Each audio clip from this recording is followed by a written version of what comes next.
pass it over to Gail. I feel like we're pretty familiar with everyone here.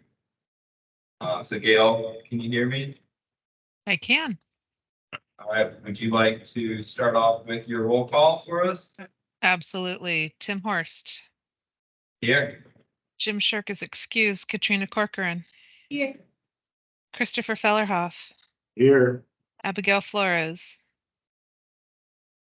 Corporal Anderson. Nolianda James. Here. Nolianda, you're virtual today, yes? Yes, I am. I had Thank last you. minute change. Sorry. No problem. Elaine Watson. Yeah, here, virtual also. Thank you. John Marsh. Here. Jamie Morris.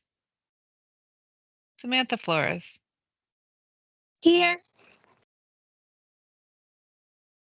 Also virtual. Yes. Thank you. Danielle Rodriguez. Here. Jason Jackman. Brenton Jason Jackman's alternate. Brenton Mosher's here virtually. Thank you. Jonathan Forbes. Present. Peter Davitt. Here. David Aylesworth. Here. John Kubicki. Present. Faye Miller. Victoria Klug. Mike Disco is also excused. Sally Thompson.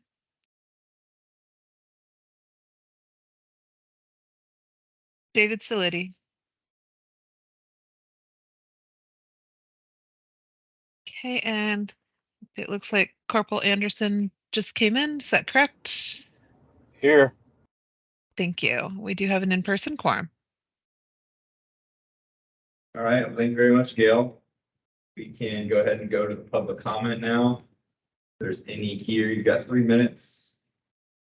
So not hearing any online. Don't think so.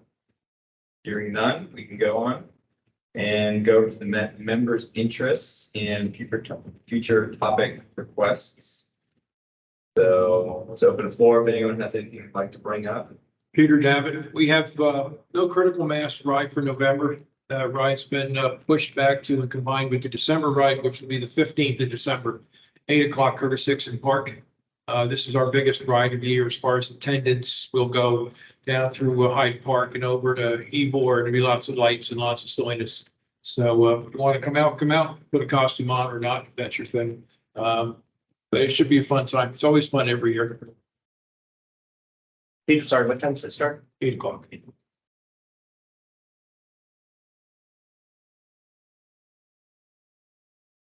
Anyone else?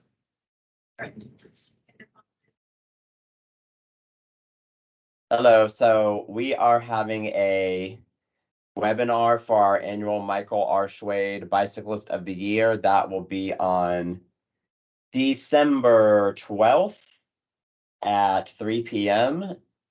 And I will put the link into the chat.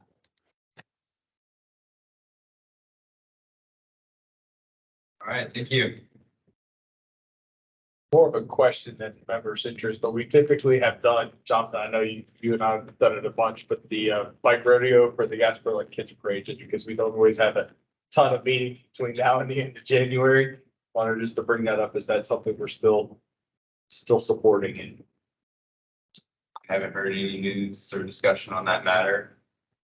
Yeah, I think last year, TPD took it over in part. So, I guess we're here if they like us to. yeah, I would not mind volunteering if they want our help. That kind of type thing. I would agree. Less funded volunteering, but good news in terms of Glen Hillsborough. So we updated the City of Tampa's mobility section for their comprehensive plan. That was adopted by City Council, went through the first and second adoption hearings, and it will be effective in early 2024. It was coordinated closely with City of Tampa mobility and planning staff, and it's closely related with our moves mobility plan. And I believe we've had presentations on that before. So it's just a work product that we're really proud of. So have a chance, check it out. Cool.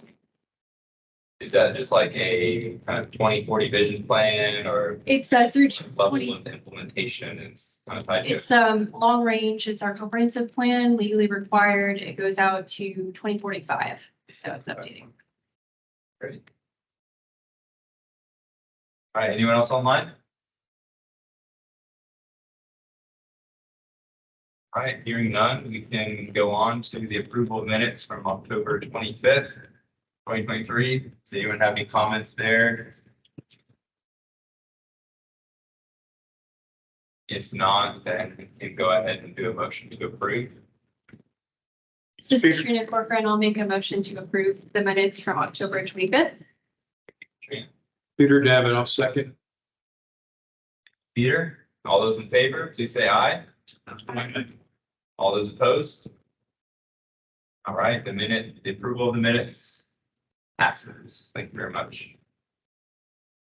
And now we can go on to our action items for the evening. First up is the 2050 needs assessment for real choices. And Elizabeth Watkins, TPO staff, will be making a presentation. Ben, do you remember if we share from there or the laptop? I can have the PowerPoint. Yeah, but just They're both set up to share. You can share from the laptop. You just need to Okay. bring your presentation up and then click the share button on Teams. Excellent. Thank you, PSS. Okay. I think I got it, Gina. I know, but I did. Okay. Looks good. Oh, no, we have to say, perfect. Here, yeah, all right. Good evening, VPAC, Elizabeth Watkins, TPO staff. I'm here today to present to you one of the needs assessments for the 2050 long range plan. And before I jump into that, I want to set a little bit of the stage because this is one of two needs assessments that you'll hear about tonight. As some of you probably recall, the TPO has 5 different investment programs that inform its long-range transportation plan, which transportation funding is prioritized. So I'm here to talk to you about real choices, which means buses, trails, and transportation disadvantage. And later on tonight, you'll be hearing about goods repair. But this needs assessment is very important because it is a key input into developing that long-range plan and ultimately how transportation priorities are set in our county. So as I mentioned, the real choices when not driving, what that encompasses is local bus service, the Sunshine Line, which is our TD service here in Hillsborough County, and then trails and side paths. And the way we define trails and side paths are protected, separated facilities that have byway directions in both directions. So like a Shero wouldn't be counted, or a non-protected bike lane would not be included in this analysis. It's very much systems level. We've leveraged the great work of our partners. So we work closely with HART and their planning and scheduling staff, Hillsborough County with all their great trails planning. So this isn't so much of a analysis of where new bus service should go, but more what are our partners planning for and what can actually be accomplished with the existing level of funding through 2050.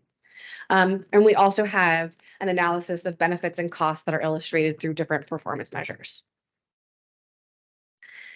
So I'll get into it, starting off with local bus service. So as I mentioned, we work very closely with HART staff using their transit development plans, which has their financial plans and needs development, and outline 2 different scenarios. One being based on existing funding today, and then another scenario with an unconstrained vision. If money wasn't an object and the needs led the investments that were made, what could be provided. And a series of performance measures are used to evaluate both of those trends. So one of the primary ones we used was transit level of service, which is somewhat similar to roadway level of service. So TLOS of A or B means a bus comes at least every 15 minutes. And we consider that frequent service. translevel service CRD is somewhat frequent service, which means there's a bus that comes at least every 30 minutes. And then minimal service or none is a bus that comes about every hour or more, or there's no service at all. So the existing service that HART puts out today is illustrated in this map. I believe about 2/3 of the routes are an hour service, but there are a few areas, a few lane mile, not a few. There's a decent number of lane miles, especially within the urban core, that has frequent service. About 33% of population and jobs in Hillsborough County are located near that high frequency service. Think Nebraska, Florida, 56. Those are our areas with frequent service today. HART's current budget is about $160 million, and that includes both operating and capital funds. So I mentioned there are two scenarios that we explored. One is with existing funding. So this is financially constrained. It's based on their financial models, based on the revenues that they expect to receive.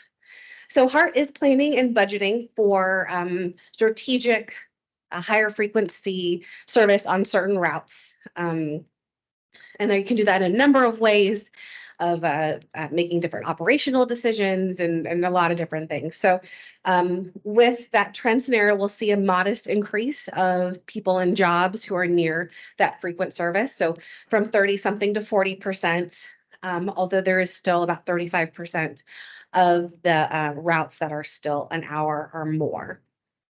And based on that existing funding, that's about $280 million per year.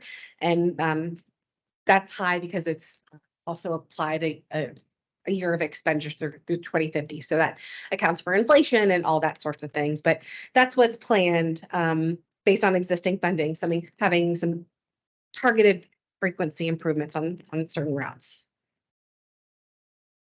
And then in the unconstrained vision, the one where we let the needs determine the funds or determine the service, there are a number of things that HART has planned if money were no object. Again, higher frequency on more routes. You can see much more dark green on that map. 14 new and local express routes. So that's more serviced not only within the urban core, but also in the unincorporated areas of Riverview, Bloomingdale, South County. It also includes some visioning for some regional routes. So from Hillsborough County to Lakeland over in Polk County, or Hillsborough to Clearwater and Pinellas, or Hillsborough or Tampa to Land O'Lakes and Pasco. So that's one thing. Those are some areas that HART would like to do if money were no object. And then a few new circulators could also be implemented. A circulator downtown, circulator in the university area in West Shore, and then also in South County. So these are lots of much needed improvement based on community outreach, based on needs assessment, based on population and a lot of different factors that went into that. But the annual cost to deliver such a service, triples to about $445 million per year. So the next mode that's encompassed in Real Choices is the transportation disadvantage service. And for those of you who aren't familiar, that's the Sunshine Line that Hillsborough County provides, that provides door-to-door, really important service to our most vulnerable community members. It takes people to the grocery store, to doctor's appointments, to really, really important trips that need to be made. And where they are served are the areas that HART cannot serve. So that ensures that everybody has access to transportation. So there's this kind of inverse relationship. If we invest more in our local bus service, then the need for transportation disadvantage service decreases. So that's why you'll see in the trend scenario, more fleet is needed, more money is needed for that because HART isn't able to expand. And that means Sunshine Line has a greater area to serve. Okay, the last mode within Real Choices is trails and side paths. So there are about 205 miles of existing trails and side paths today. You can see the map on the right, concentrated in different areas of the county. And that's what's out there today. The planned trails. So we did this exercise back in 2045, and at that time, there were only 53 projects and 150 new trail miles added. But since then, Hillsborough County has undertaken an update to their Greenways Master Plan, which is phenomenal. But one challenge that it presented for us in this exercise is that the number of projects and the number of lane miles nearly tripled.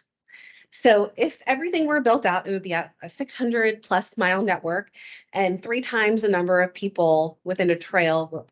There'd be more than 3 times the number of people nearby a trail than exists today. So this is a map of everything that's envisioned in the Hillsborough County plan, Tampa's plan, Plant City, and Pebble Terrace. Another big change from the last time we did this exercise is costs. So we all know inflation is a big factor. Delivering projects has gotten much more expensive. But we also had a methodology change. So in 2045, we calculated costs solely based on construction. But in the 2050 long range plan, we're recognizing that the costs go beyond construction. You have to plan for it, you have to design, you have to require property, lots of different factors. So we're using a rough $3 million per mile planning level estimate to estimate what it would really cost to deliver these trails. Because the network increased so vastly, we are proposing 2 different project delivery approaches.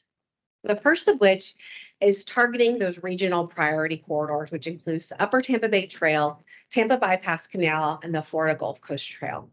We identified those because those are of regional significance, could help connect the existing network and really target that system connectivity.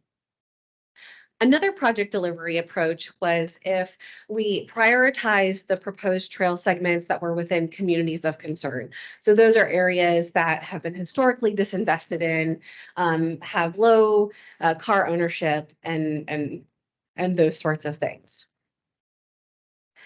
And the reason we did that was because of this analysis right here. If we were to as a community to commit to building all 407 miles and use the existing funding that's programmed today, which is about $700,000 a year, it would take us 1,700 years to develop. Like, who knows what is even happening in 100 years, 20 years.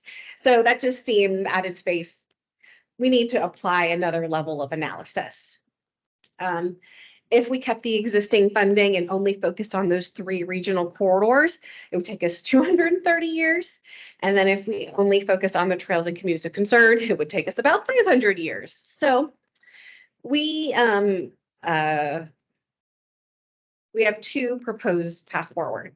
One, what if we increase the level of trail funding to $5.6 million, acknowledging there's an increase in Sun Trail funding, acknowledging them that this is a priority for the community. The numbers get better. It would take about 220 years to still develop everything if we tripled our investment.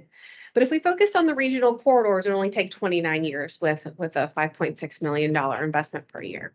So these are things that I think that we can wrap our heads around and really be strategic and target. We did do the analysis to say, okay, what if we were able to implement all of those proposed trail segments within the horizon of the long range plan, within that 2050? That would require a significant increase in investment. So that would be nearly $49 million per year just to trails and side paths. If we only focus on the regional priority and to get those done by 2050, that would cost $6.5 million a year. And then if you were to focus only on communities of concern, the investment needed annually would be about 13 million, but you get that done by 2050. So I knew I threw a lot at you. We've got our fabulous consultants online, happy to answer any questions, but the action before you today is to approve the draft real choices when not driving and then forward that to the TPO board for consideration.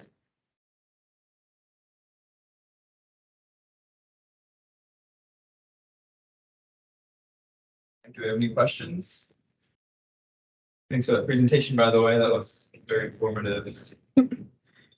1,700 years. Yeah. Encouraging. Yeah. think everybody's still wrapping their head around that one. I know, I know. Yeah. Things aren't cheap.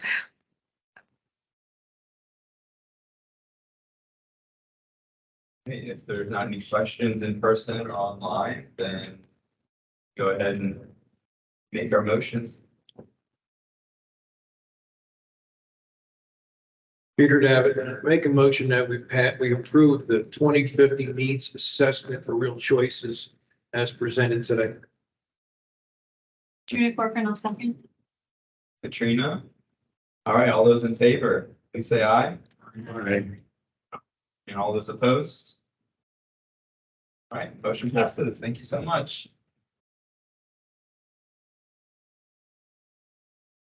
Okay, so we are deferring the 2050 plan needs assessment for goods movement in Hillsborough County truck route plan. We'll do that next month. Sorry, so. And then the next presentation that we have is the 2024 draft meeting calendar. So Ben, you wanna lead us through that? Absolutely.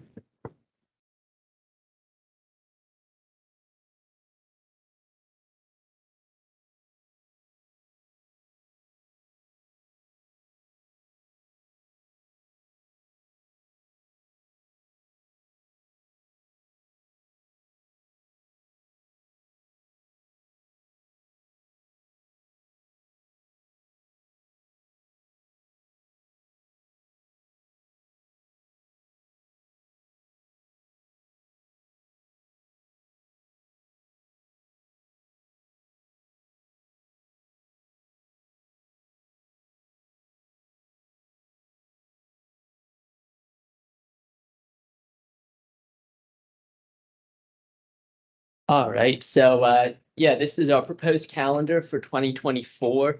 And all of our dates are in this highlighted column here. I'll try to zoom in on it as best as I can. Yeah, maybe I should just read through them, and if anybody sees something that sticks out as a conflict or that overlaps with an event, just interrupt me and let me know. So we have January. I do have questions. Yeah. I thought we approved this all. I think we approved one at the beginning of 2023, and Because I was looking at my calendar and I already have it in there. Not to say that that's right. But I just thought that maybe we did, but if not, we're okay. maybe they were just up there on a preliminary basis. That's the best guess I have. No worries. Okay. Yeah, everyone interrupt. That's the point of this one.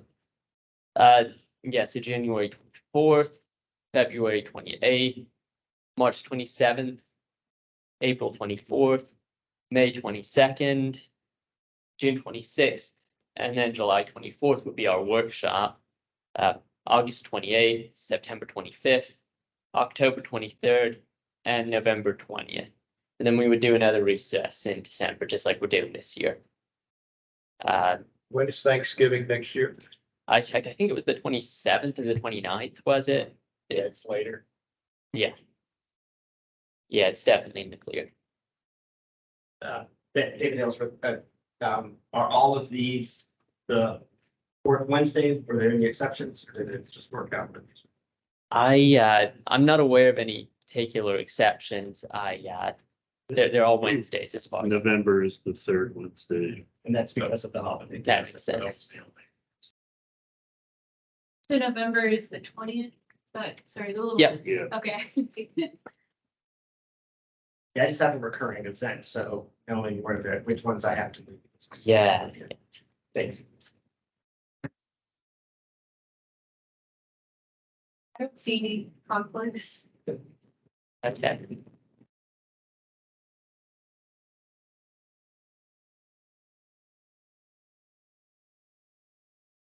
Ben, do you need a motion? I believe so. All right. Motion, this is Jonathan Forbes, move to approve the calendar for 2024 feedback meeting as stated. Excellent. Do we have a second? David Aylesworth, second. Okay, all those in favor? Say aye. Aye. Are there any opposed? All right, thank you, Ben. Then will you be emailing this out or working, or is this just gonna be updated on the website? It will be, it'll be. Well, I'll be. Perfect. Yeah. Let's see. So, Excuse me, Chair. Yes. Once the TPO board approves the entire schedule, it will be sent out to everybody's calendars. Okay, thanks for that info.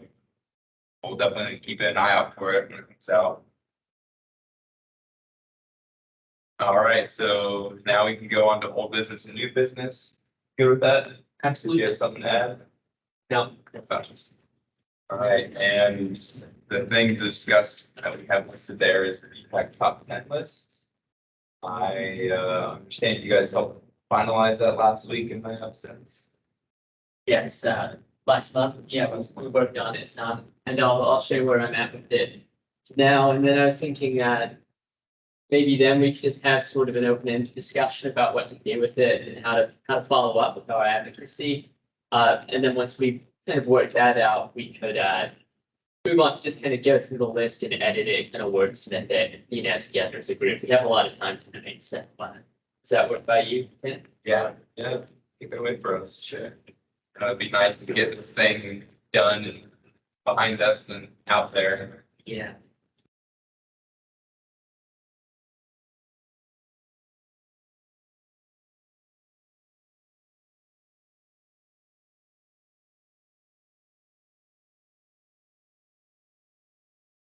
Does anyone remember what was done last month regarding it? I think we talked about the ties.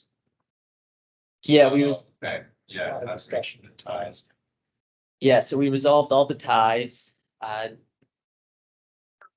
I had this as an opening, kind of a disclaimer more than anything else, just saying, not a rigid priority order, every location could use improvements and so on.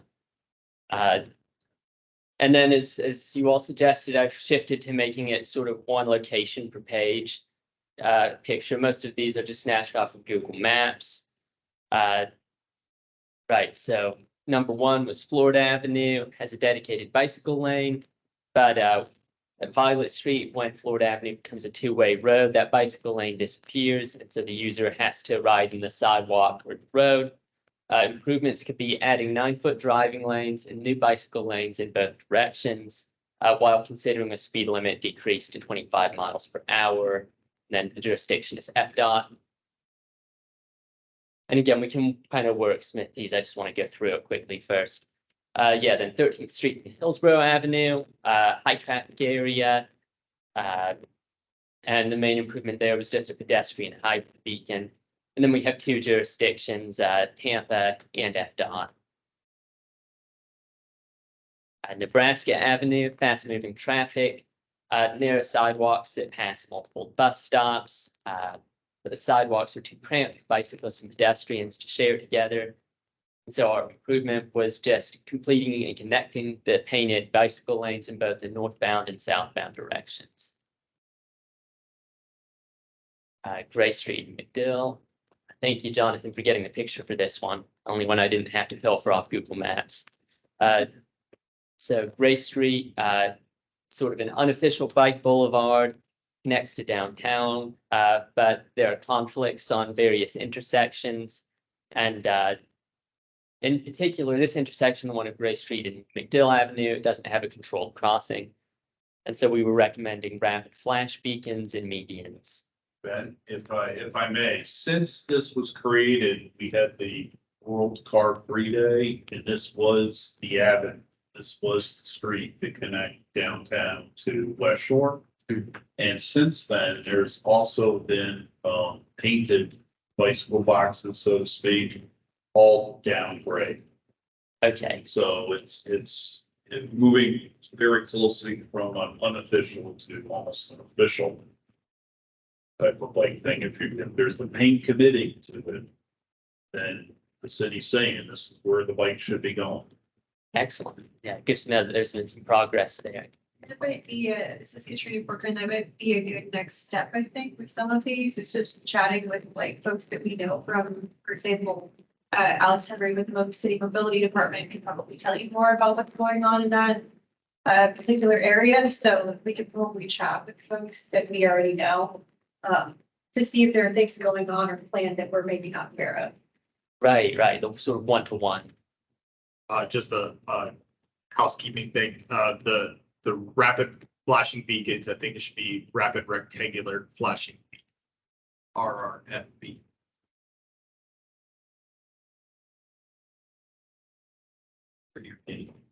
John Kubicki, sorry. One over, John. Okay, yeah, and that one's City of Tampa, both roadways. Okay, then we had Florida Avenue and Waters Avenue, one of Hart's highest ridership routes. It serves several businesses on Florida and Waters Avenue, and then an apartment complex with elderly and disabled populations. So this one, the recommendations that Jim sent our way, I think they're helpful. They are a little long. This may be one we need to kind of condense a little bit, but shutting down underutilized driveways was one. In particular, the Wendy's drive-through right there, that's right by the intersection. It might be unnecessary because the Wendy's already has another driveway to the south, and that forces the Hart bus stop further to the south to avoid conflicts. So if that driveway were closed, that could become a new bus stop location potentially. Yeah, so that was the main ask from this one. And the jurisdiction is FDOT and for Florida Avenue and Hillsborough County for Waters. We can revisit that one in particular. But yeah, then we had Hillsborough Avenue. Cut a little comps out of that one, just easy to miss.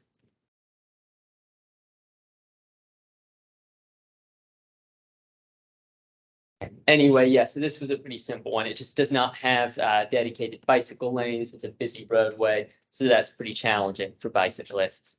Some improvements included limiting U-turns, expanding to 9-foot traffic lanes, I believe, marked bicycle lanes, and possible shift to a 25-mile-per-hour speed limit, and that's FDOT. And then Kennedy Boulevard and Meridian Avenue, the main issue here was that the vehicles traveling northbound, they don't stop at the red light when making right turns onto Kennedy. And so the improvements could just be banning right turns on red lights, red light enforcement cameras, and automatic pedestrian crossing signals.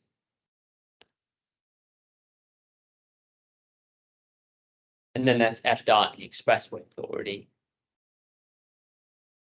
And then I think the last one that we're likely to bring up a lot in our advocacy is Zeal Street.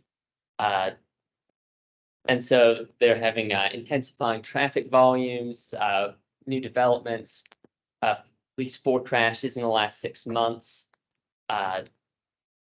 And so the request here was just that the city of Tampa prioritize the traffic calming project on the segment of Zeal Street to match the road diet in the west. That one, I did look it up. I got access to the crash database at work, which I didn't have before. There's a lot of crazy things going on there. There's a lot of crazy things going on through the city. It's pretty static. That is wild. I mean, it's like just bad driving, it seems to be. But that one, it's not the 4 crashes. I was saying poles have been hit 4 times in that segment, that amount of time, but there's probably 30 crashes, you know. There's a lot of crossover. We have a lot of, I think people, and this, I'm sorry to. But it seems like what I was seeing, just looking at the different data, was an increase in people who are just shooting across 4-lane roads. Just, I don't know whether it's their software or whatever, but people are just they're causing a lot of extra. So like side streets or. Yeah, people are just I didn't used to see this behavior 6 years ago, but it seems like everybody's just driving faster and worse. Yeah. Not that much alcohol involved, though, so nothing was bad. That's good. And I guess we can change that comment there as far as what the concern is. Okay, Yeah, we're just asking. So, yeah. Just asking for them to move up the. I think it's a road diet. so just cut this bit. Yes, no, matching the road diet to the west is correct. Okay, I think it was the section about the 4 crashes in the 6 Yeah, month period. No, you can leave that part. Okay, sorry. Never mind. Yeah. It's one degree, I'm sorry. Right, yeah. That's okay. That's good enough. That's good enough. yeah, it's an interesting. Eventually they'll say, why did you suggest this? I thought. Okay.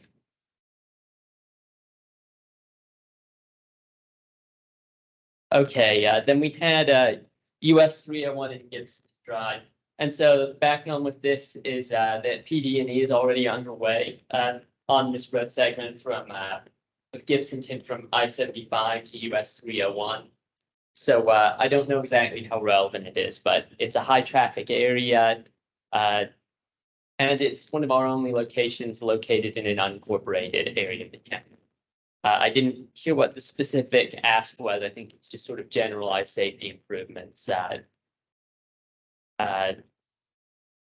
Yeah, does anybody have any ideas, or maybe we could look into this one a little bit more? I thought this was a hard one with the bus stop was in a bad spot. Instead of people walking back to the light, they had to cross into 6 lanes or 10 lanes or some nonsense like that. Yeah, Dan Rodriguez from Hart. I had put this one in also. There's a lot of sidewalks missing, a lot of gaps on Gibsonton. I know there's the intersection improvement at Gibsonton at 301 and the 80 going on as well.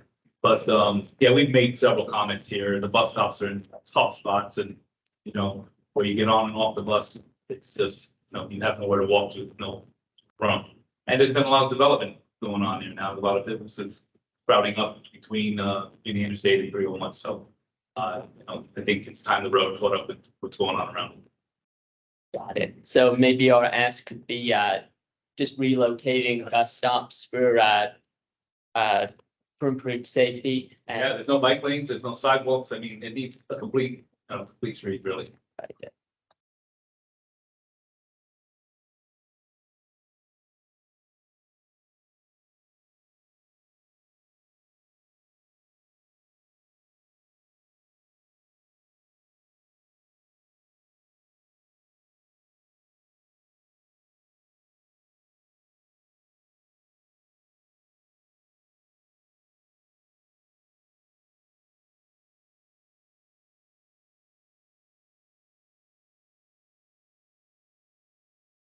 Okay, yeah, so that's Hillsborough County and FDOT again. Okay, this one was Kennedy Boulevard and Boulevard, and I can't remember whose that was again. That was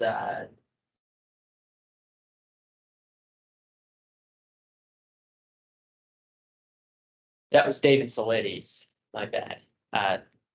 And I reached out, I haven't heard back about the issues with it, but I do think that that was another one where a project was underway. I'm sorry. Maybe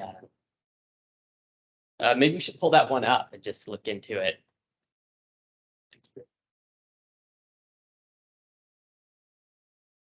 They just completed the bike lane connection the city did from Boulevard to like the stress center, where even there was a gap there for the bridge. That's been completed, so it's Yeah. a pretty nice facility now. But, I don't know what other improvements he was suggesting. There's pedestrian signals on all 4 crossings. And there's a biking boulevard. They put this out by Boulevard, So I guess one sounds off. like one of the better intersections to me. Yeah, I thought, no matter how much we tweak this particular list, it may gradually become irrelevant over time. And so, one option would just be to, list the improvements that have already been made and put in, a thank you, bit on the graphic over the image, something like that. I think it could just be something that gets updated Okay. annually. And yeah, I feel like it's been resolved. You just take it off. Okay. Yeah, what do you all think we should do then, with this particular I one? would want to hear from David, just because the improvements aren't that new. I'm sure he's aware of them. Yeah, So maybe there was just some little It's, thing. I think I commented at the time as a user, it is a hazardous intersection to cross as pedestrian, and there's a lot of traffic from UT students going to Bay Shore to work out. I don't really know what else can be done because there's almost no right of way. Oh, you know what? I was thinking Cass. This is Kennedy Boulevard.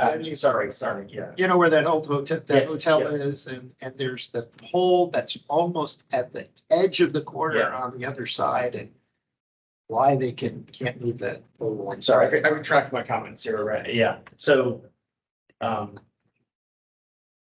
there, Just seems like there's so much pedestrian traffic. If there's anything else somebody smarter than me can think of to add to what's there, it would be worth it. there are crosswalks, there are pedestrian signals, there's no automatic recall, which means if you're on your bike, if there's not a car in the lane, you don't get, green signal. So you have to get off your bike, go over and press the button, or just take your chances. Yeah, it's an actuated signal. So Can, yeah, you can paint the sweet spot on the detectors to help you. There's a method for locating. yeah, I've sat through complete cycles on my bike and never got a green. There's ways that could be done. Short of a bigger solution. Yeah. It's Jock Mickey too. One of the, it looks like the curb ramps are pretty much like at grade. And it's pretty tight radius. There's some damage just in street view looking at the detectable warnings. That it looks like vehicles are turning over where the curb ramp is. And tearing them up. So it could be if you're standing on the corner, turning vehicles are a hazard for you. I don't think this is the right. No, I just landed us in New York. What am I thinking? Just go to University of Tampa. Google Maps search has been weird lately. Students. Yeah, it's on the other corner from them. Yeah, it's North Boulevard. It's Yeah, Southwest. okay, when I guess. Yeah, they Yeah. It's gas station's been there. Yeah, just south of Stark, shoot, bottom left of that map. Actually, that's Cass Street. So you're in Swedish.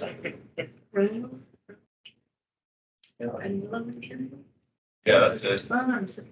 That's it. You're on it. okay, Yep. yeah, you're right. If you drop in on the southwest corner and the southeast corner, you'll see it's right away is real tight. Wasn't there just a safety project out there on Kennedy Boulevard? Okay. Did they identify anything or change anything out there? Is my question. Large, real time. Okay, there we got the southwest one. Right. Yeah, to your right and to your left, both of those are real tight.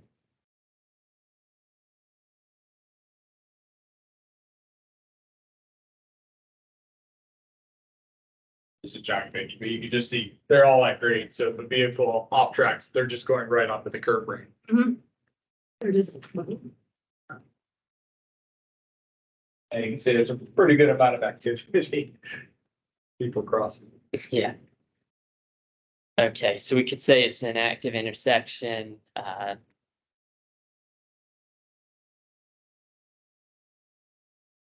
a busy intersection, with, numerous safety improvements already underway.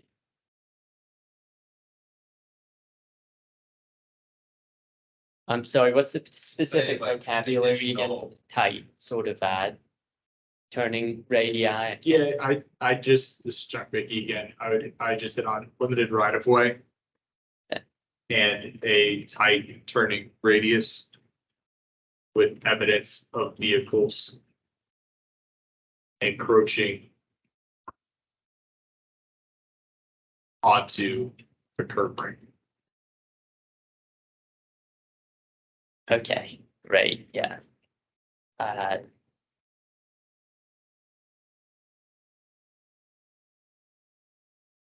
uh, And then what if anything was like maybe just a more ambitious thing that we could toss in that's not on the table quite yet? Possible improvements.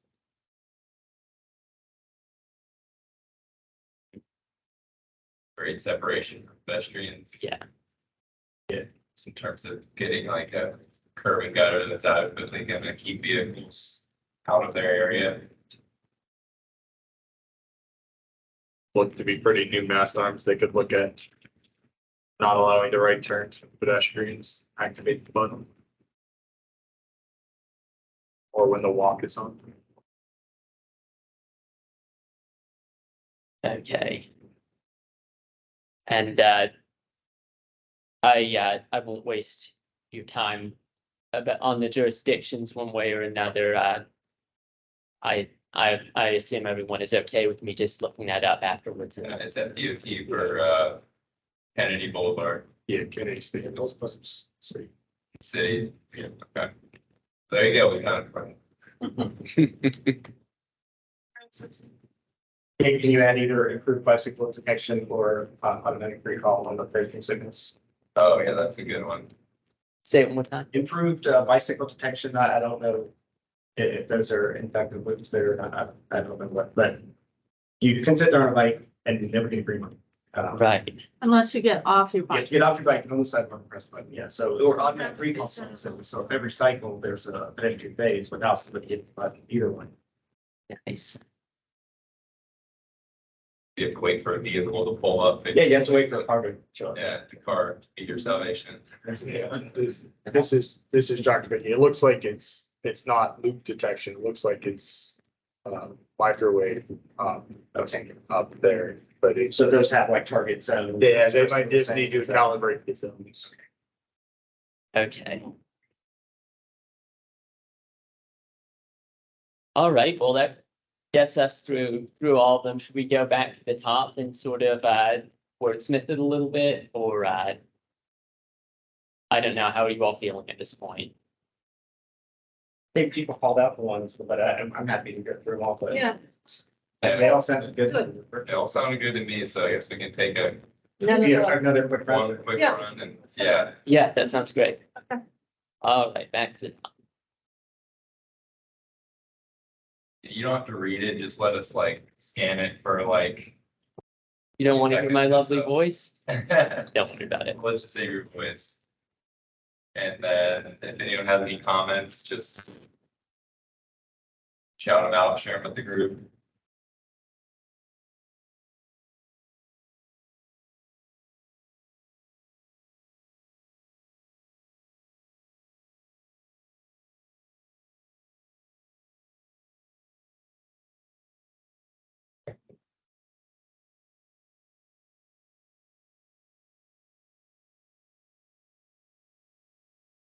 One thought on this one is, I know, because there's Florida, then there's Tampa Street.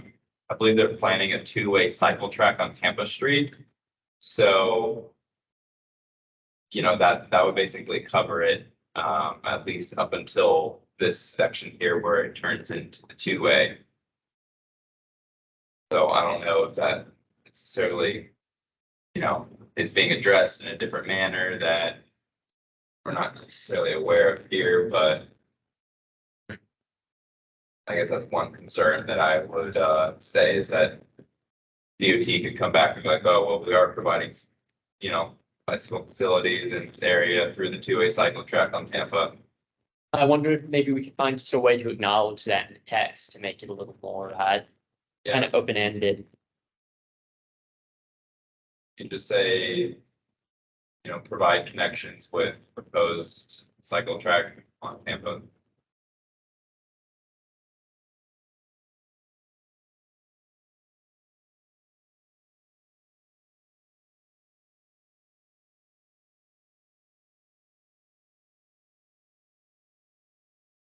should we leave this specific recommendations and just say this could include, for example, or, I think that's good like that. okay. Does anybody else have comments or thoughts? Okay, Next one.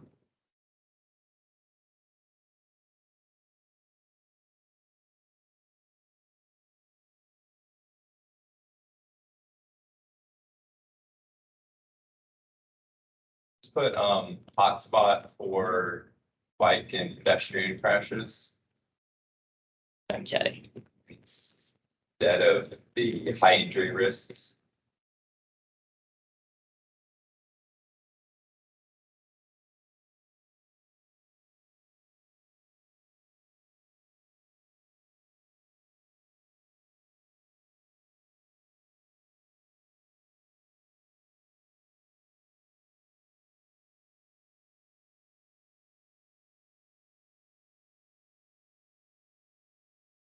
Say,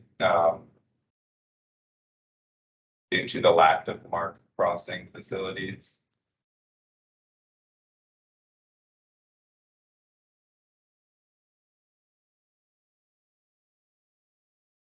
okay.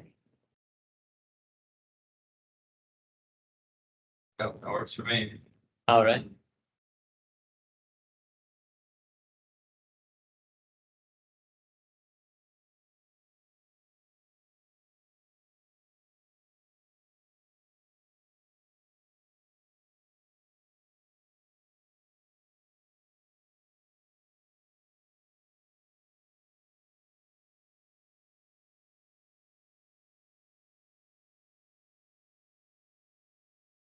Pretty concise. Okay, I think that looks good. everyone good? All right. I'm good.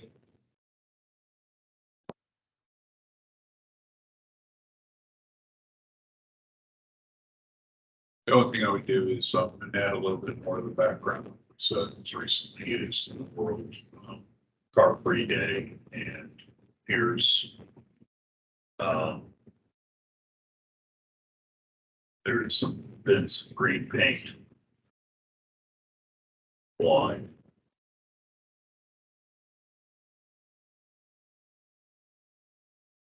That starts, I think, near Rome. It goes all the way up to green paint boxes.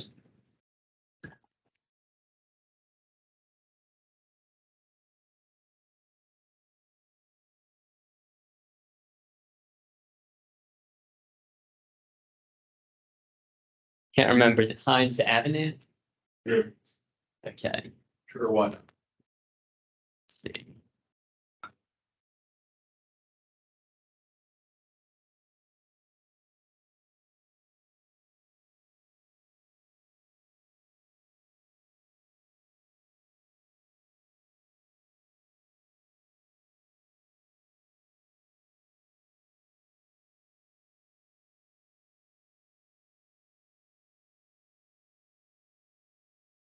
I think it's North Hines. Yeah, That Hines makes a Avenue. difference.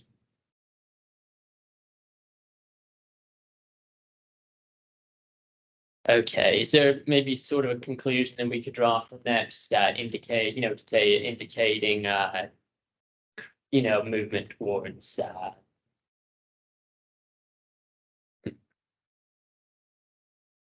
There, it's like, it's indicating it's movement towards instance of or, yeah, towards momentum, yeah, as a bicycle boulevard. Yeah, Think about indicating its status as a preferred bicycle route.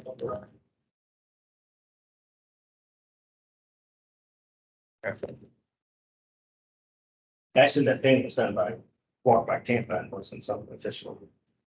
I mean, not that they didn't, get permission or something, but I No, it's big. I mean, they're 4x6 boxes. oh, like, Yeah, because they maybe that was. walk by the first had the little. Okay. Yeah, yeah, the first had the 10 minutes review. Yeah. All of a sudden, these big boxes. They have improved safety, it's a improved crossing across times. So No, that's. McDill. Yeah.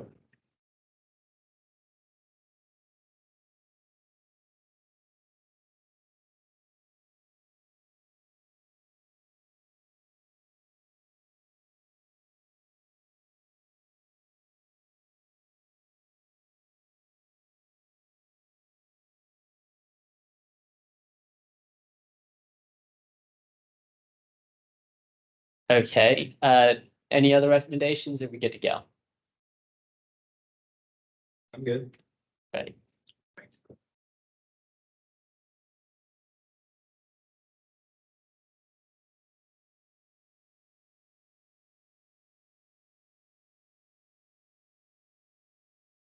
I think this one can be streamlined a little bit, but I don't know that we all need to wordsmith it together. No, I agree. Maybe we could just, this second paragraph, maybe we should just get rid of that one and, just suggest the shutting down underutilized driveways. I would agree with that. And wasn't the comment also to move the bus stop Yes, closer to the mid-block crossing? I think, let's see, we said so that the bus stops can be moved to the far side of the intersection to use the available. Yeah, that was on the northbound, but I thought on the southbound one. And not at, Okay. not at the mid-block crossing. That's not so much. Yeah, we could say to the far side of the intersection and to mid-block crossings to make use of available crosswalks. Okay, I just thought I recalled something about the bus stop not being placed well for how the mid-block. No, that's true. Yeah.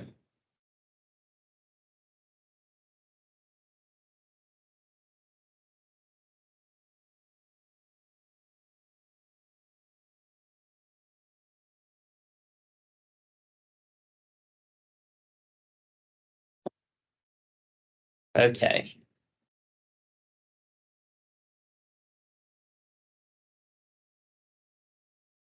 Is 9-foot lanes really realistic to advocate for on Hillsborough Avenue? Yeah. I wonder, we could say, while considering To consider speed calming measures. That's what I would go with. yeah, 'Cause that's a large pool of options.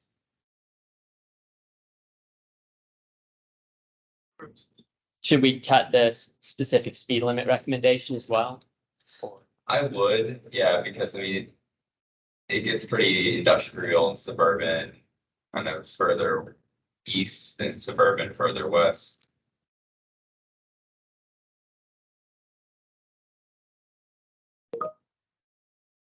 Excellent.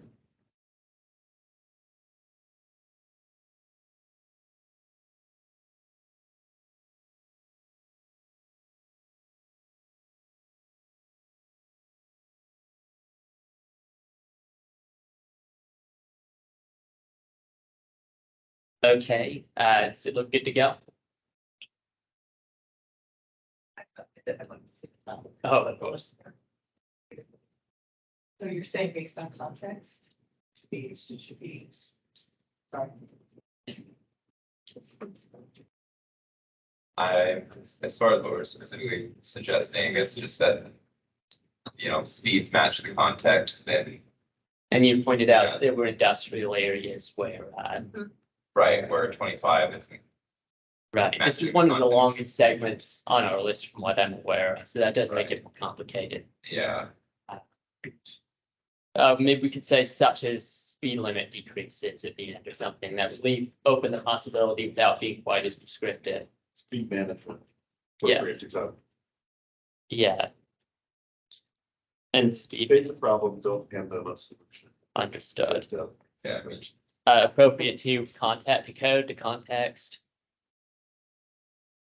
just put like, Speed management appropriate to the context classifications along the corridor. yeah, safety enhancements made. The recommendation of roadway studies kind of thing, Yeah, I mean, it's too big of an area for us to really it is, yeah, provide something specific that will likely be Take it seriously. Next year's project will be the BPAC Hillsborough Avenue. Yeah, right. Yeah, I would say limit. It's or only limit U-turns as well. $700,000 Yeah, I was gonna say, study. isn't the number one thing staying is bicycle lanes in there? Based on what you wrote in the background? Yeah. And U-turns are appropriate given certain contexts. So number one, get the bicycle. Yeah, So should we just cut the limit U-turns? I would, yeah.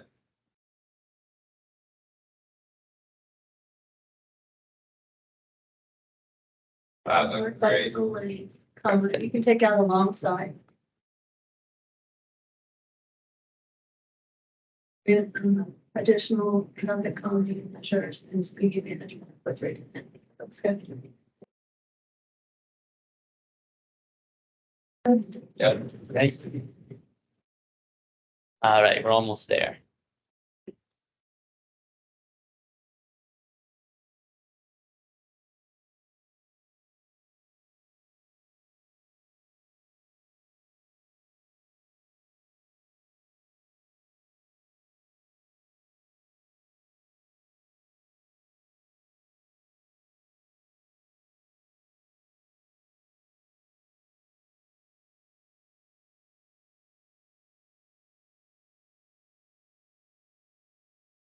What's like the signal control of this intersection?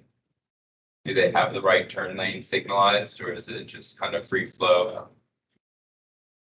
Like, and not specifically control with its own signal head? I think I mean, it's a turn only lane.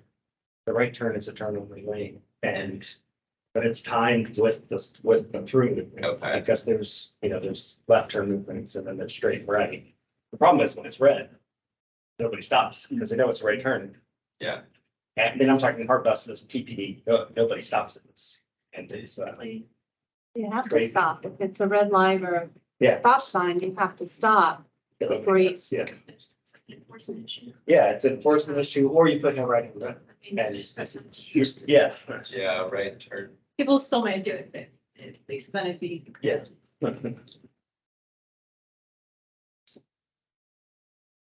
I would say that you should eliminate the loops. The main problem with this roadway is that you just go vehicles traveling northbound on your again. Do not stop at the red light. Do not stop. Yep, I like that. You see that? In that first section? Oh, I'm sorry. First sentence. This road, you're gonna Just, start out. just take everything out to the left of vehicles. Got it. Yeah, great. That is a lot better.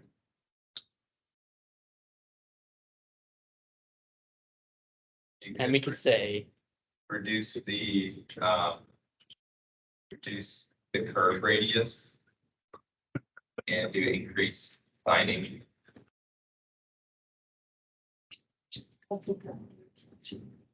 They're like boxes and. Yeah, that's the other problem with this. There's visibility problems. You can't even see. I mean, I think drivers to some degree can't see pedestrian because there's an electrical box there. There's like the signal cabinet is there. There's a new 5G light pole there. It's like, Yeah.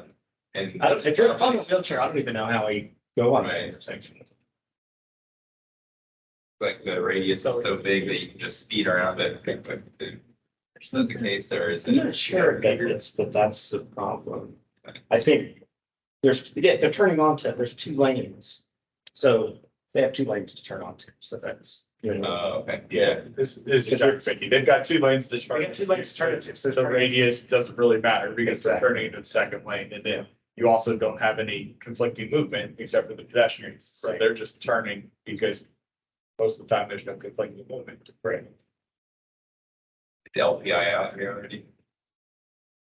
Meeting pedestrian interval, Yeah, but if you don't, yeah, hit the button. I don't know if there's something, yeah, probably is, yeah. But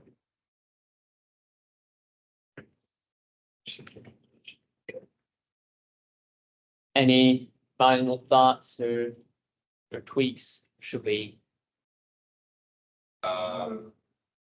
Add a pedestal signal head. Pedestal mounted signal head for the right turn lane.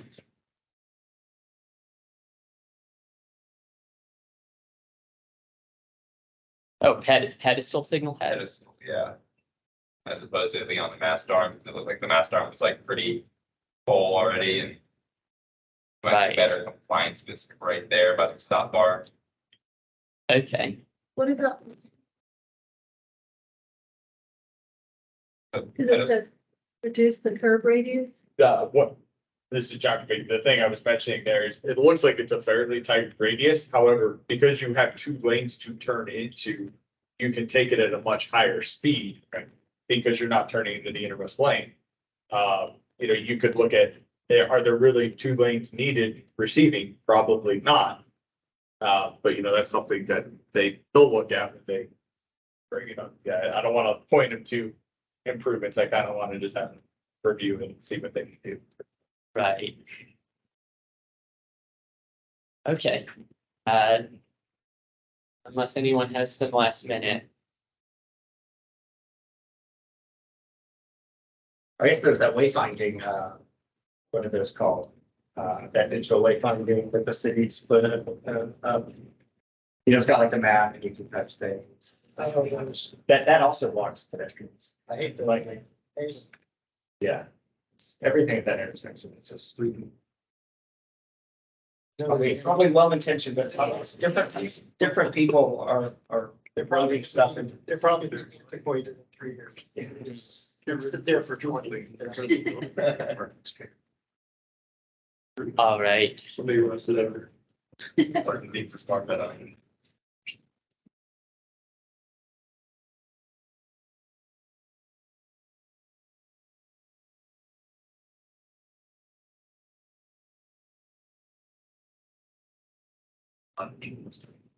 Once I have to go back to it, but I do think it's worth mentioning possibly relocating that, that wayfinding on what they're called. Yeah, okay.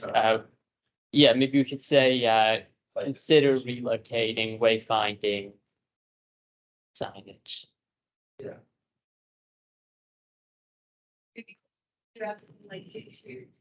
It blocks visibility of drivers.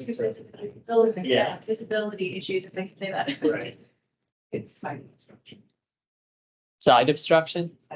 Side obstruction. Yeah. Not the smart, what do they call it? I bet you it's all, that went through review. I know they did. Yeah. You almost reviewed for side obstruction. Sure. It meets the minimum criteria, but. Probably People doesn't. probably It's just a 6-kilometer section. Every, any one of these things alone probably fine. It's all.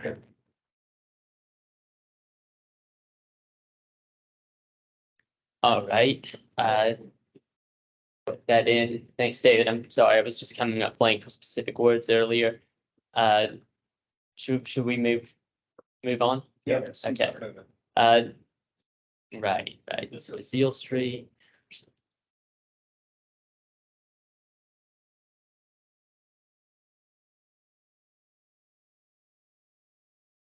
Isn't that Ezeal Street where if you're headed west on Ezeal from Henderson to Dale Mabry, the road goes from 2 to 1, the lanes? Is that right? If you're, If you're traveling on Ezeal west towards Dale Mabry from Henderson, Mhm. those 2 lanes end up going to 1. Well, when it hits Dale Mabry, the 2 lanes, one of the 2 lanes turns into a left turn only. Yeah, there's a sign that says like. Yeah, people just drive right through that. Yeah, so I mean, as a driver, it's confusing. I think my concern was they're doing road diets to the west. So what's gonna happen when that's constrained and you come there and it's gonna be like, It's gonna free fall. yeah, sure it is. Yeah. Yeah. I mean, I would do it. I think it's. Traffic calming. Should that be lowercase? Yeah, I would make that look. Okay.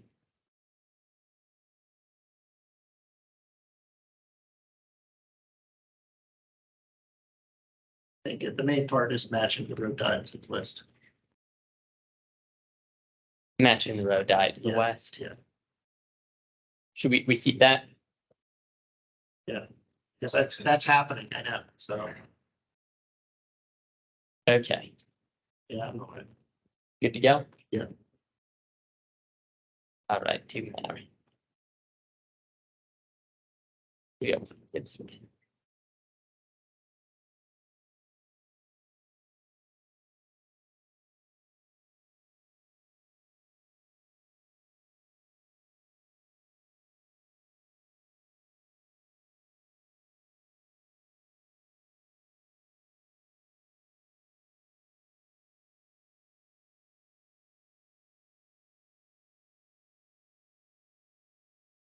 And relocate bus stops closer to the intersection. Yeah, I like that. A little more specific. I think right now they don't want to put them closer because of turn lanes or something like that. I think did you also mention sidewalk gaps? Did you mention sidewalk gaps? Yeah, sidewalk gaps. Yeah, fill in remaining sidewalk gaps. Yeah.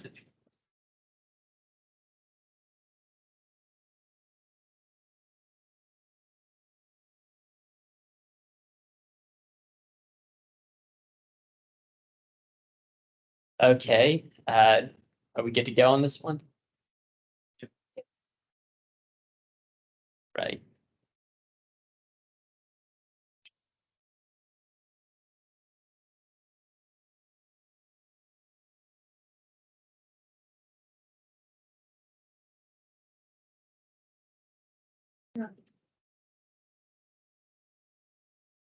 They started with that one, right?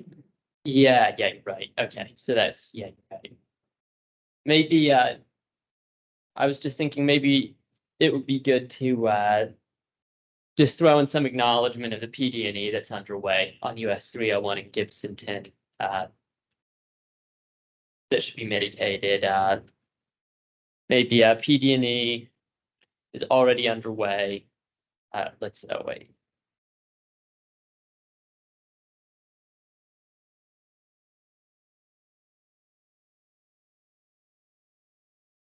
I-75 to US 301. Does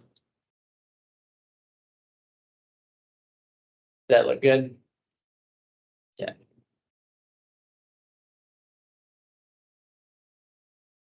All right, I guess that's all of them then, right? I will just look up and add the jurisdiction for North Boulevard in 30 seconds. I don't want to waste your time on that.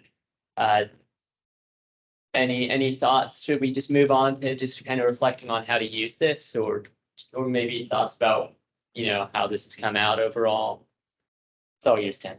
I think it's in a pretty good state now. I feel like we've all kind of been able to get our say into it, and it kind of represents a collective, collective of ours on priorities and needs that, you know, we should be a top end of the priority list. That's, you know, we're kind of the representative citizens for, you know, the voice of these kind of issues. So, you know, I think the next step is just to pass it to the jurisdictions through, you know, whatever channels that we have, whatever channels that the MPO has, that you guys have available to you.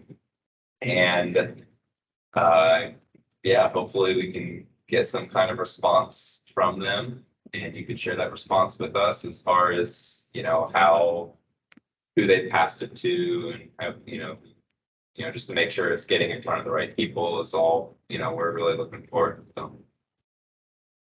But yeah, I think from here, it's passing it on to you, Ben, to take this and to be our champion, and, you know, make sure it gets in front of the right people.